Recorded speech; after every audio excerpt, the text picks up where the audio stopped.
Hey guys, so today I'm going to be taking you through how to create a tunic based off of a Vogue pattern V8759 for men. This is a boxy button-down shirt.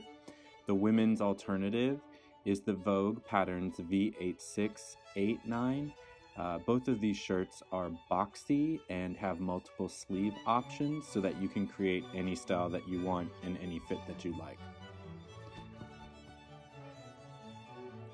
When cutting out your pattern pieces from these patterns, there is instructions in the little booklet that comes with it that show you how you need to place your pattern pieces along the fabric so that you can get the most effective cuts and the most economic fabric usage. I threw that out the door with this project because I actually want the repeat pattern of my fabric to match at the center front buttons and down the center back of the back piece and the back yoke.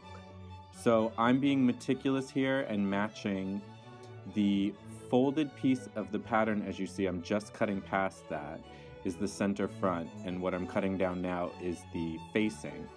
But that center front pattern is going to match the center front pattern on the opposite side of the bodice. That's going to give me a really smooth finish and cause the shirt to be visually seamless except for the buttons.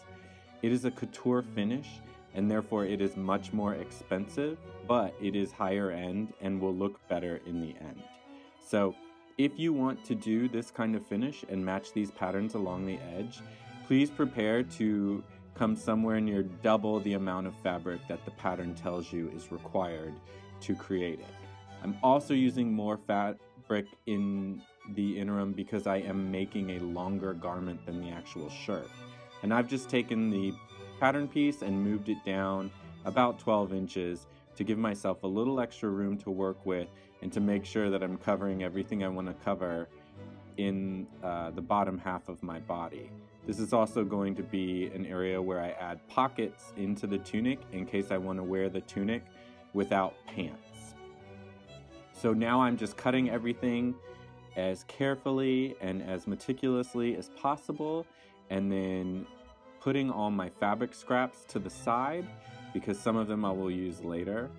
Unfortunately, I noticed here that there's a huge sunspot in the fabric, but I'm just going to embrace that since this is a vintage fabric that a friend gave me, and use it as a quirky little bit at the bottom of the garment.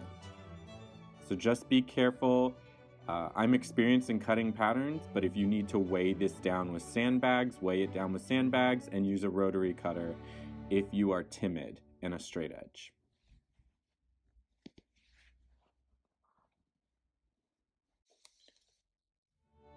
The inspiration for this piece comes from the character James Delaney in Tom Hardy's show Taboo, which returns in 2019, and also the tunic worn by Arya Stark in Game of Thrones when she is training to be the girl with no name. These tunics that they wear in these shows caught my eye immediately, and for being so tomboyish and unisex, I thought it would be really nice to put an Americana spin on these and make them work for the everyday person. So when I begin sewing, I actually sew this in the couture way, which is the shoulders and yoke first, and then I'm going to set the sleeves in before I do the side seams. Now, when I sew this, I make sure I strong stitch back and forth at the bottoms, and I make sure that everything matches the notches that were on the pattern from piece to piece. This is extremely important for this piece. In between each section, I iron the inside and outside of the seams. That is because I want to set the seams on both sides of the garment. When you want to finish the seam allowances, you can roll them under and sew them down, or you can French seam them, which is a completely different process and has a more couture finish. For the purposes of showing you how to do this at a beginner's level, I'm just ironing them open. I will later go back and stitch these seam allowances down.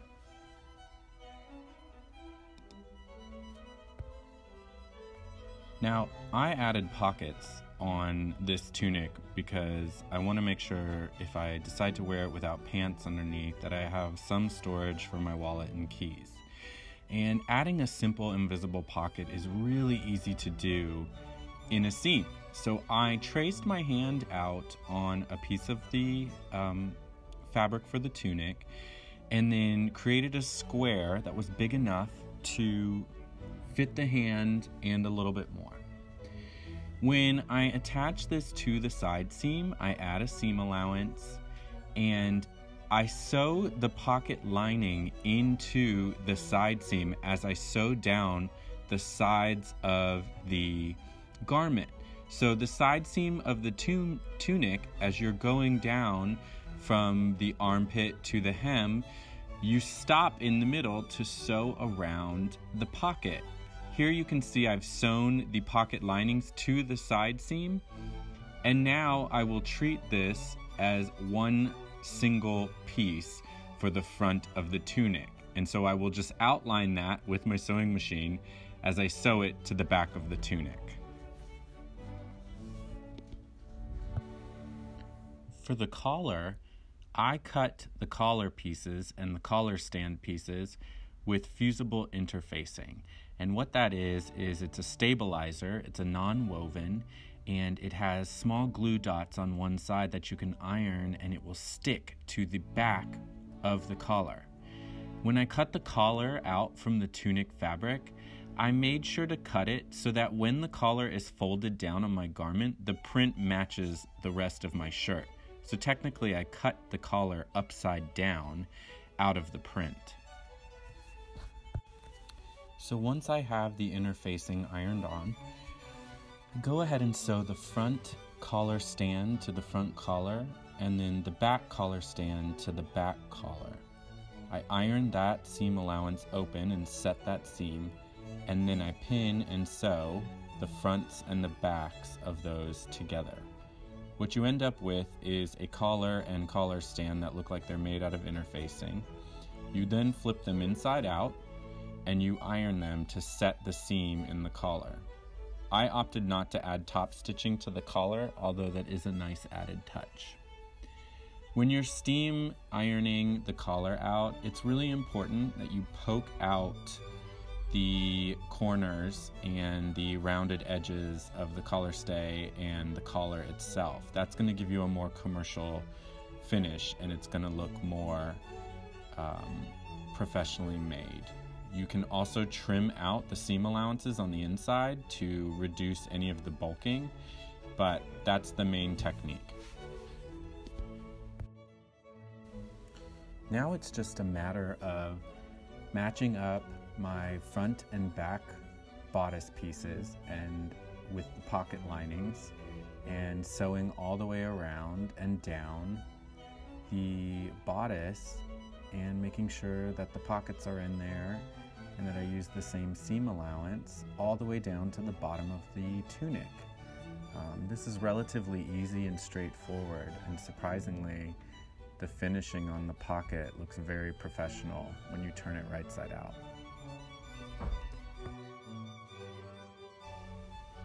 After my seams are sewn and my sleeves are set into the sleeve holes, I go ahead and start sewing my buttonholes first down the front of the tunic. And I have a special foot and my machine does these for me, but some of you will want to refer to online resources to do this by hand and things like that. But if you can do it on your machine, I say go ahead. It's very, very easy and very straightforward. My machine even measures the button and creates the buttonhole to allow for the button to actually pass through the hole. So if you can do it on machine, just do it. It's a lot easier, unless you want to do a special finish to the buttonhole. Now to actually sew on the buttons, I go ahead and pin the tunic together matching the pattern all the way down the front of the button facing, just to make sure that the shirt is going to sit exactly where I want it to sit. You can do this, and easily you can sew by hand the buttons down through the buttonhole, so you don't have to worry about catching the buttonhole side of the fabric. This is time consuming, but very, very easy. I double up my thread.